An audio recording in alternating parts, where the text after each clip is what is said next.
All right, in this video, I want to give you some practice of all the things that we have been doing in this chunk, and I want to make sure you understand how to compare and order fractions. So we've been doing comparisons, but ordering them requires us to compare 3 or more fractions and order them from least to greatest or greatest to least. So we're going to practice that as well. So let's go ahead and start off with the first problem. I want you on your own to go ahead and compare 1 4/10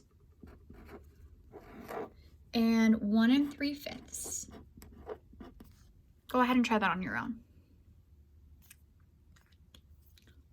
All right, so if we're taking a look at this one, we can see by looking at the whole numbers that they both have 1. Then we see we have 4/10 and 3/5. Well, it's pretty difficult to compare tenths and fifths and be 100% accurate. So we're going to go ahead and change these to where they have the same denominator. I can easily turn 3/5 into tenths by multiplying by 2 on the top and the bottom, and I get 6/10. So this then shows me that 1 4/10 is being compared to 1 6/10. 1 6/10 being equivalent to 1 3/5. When we do that, we see that 1 4/10 is less than 1 3/5. All right. Go ahead and do this next one on your own. I have 2/3 and I am comparing it to 9/15.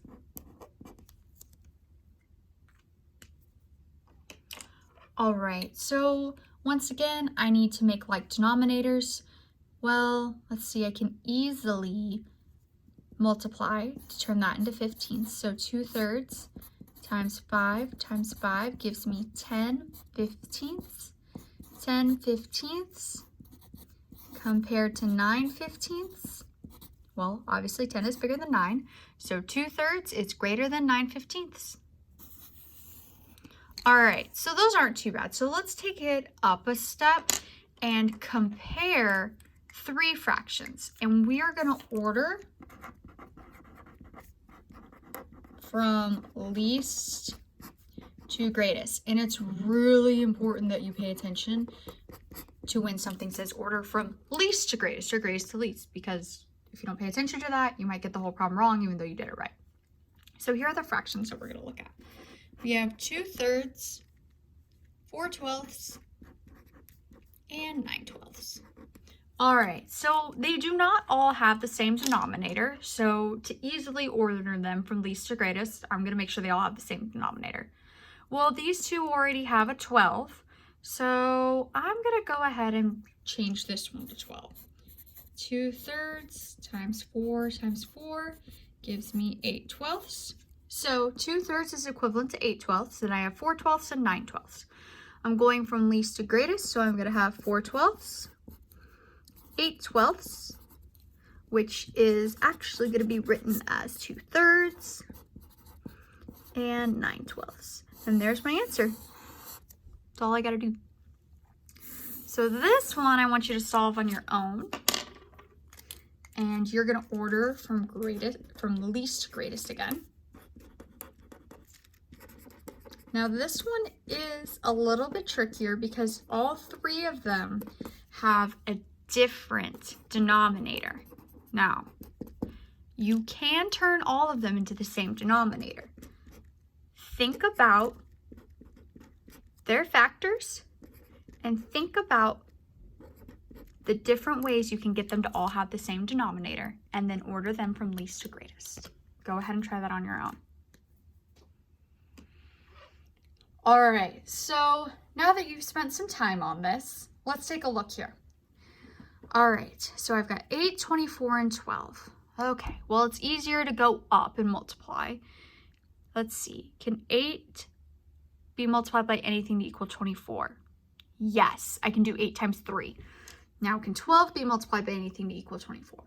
Yes, I can do 2. All right, so let's take 5/8, multiply by 3 on the top and the bottom, and get 15/24. there. So I have 15/24, 14/24 now, and 9/12. Let's multiply by 2 on the top and the bottom and get 18/24 and 18/24. All right, so I've changed them all to 24ths. Now I just need to order them from least to greatest. So the smallest is going to be 14/24. Then the next largest is 5/8, which is equivalent to 15/24. And then the largest is 9/12, which is equivalent to 18/24. There you go. So you just got to find one common factor that works for all of them, and you're golden. All right, 2 more problems. I want you to go ahead and solve 7/8 plus 3/4.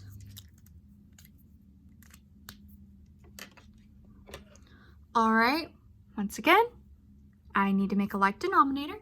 So I'm gonna go ahead and change this one because that'll be a little bit easier. And now I have 7/8 plus 6/8, which is going to give me 13/8. Well, I want to take 13/8, make a whole number, 8/8, 5/8, and that gives me 1 and 5/8. Ta-da! All right. Last problem is a word problem. So this one says, Joni wrote a letter that was 1 1/4, 1 T4 pages long. Now Katie wrote a letter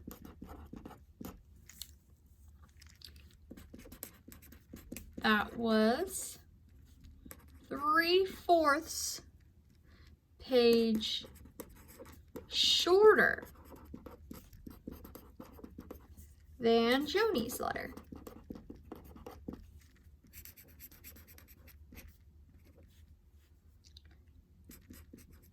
How long was Katie's letter?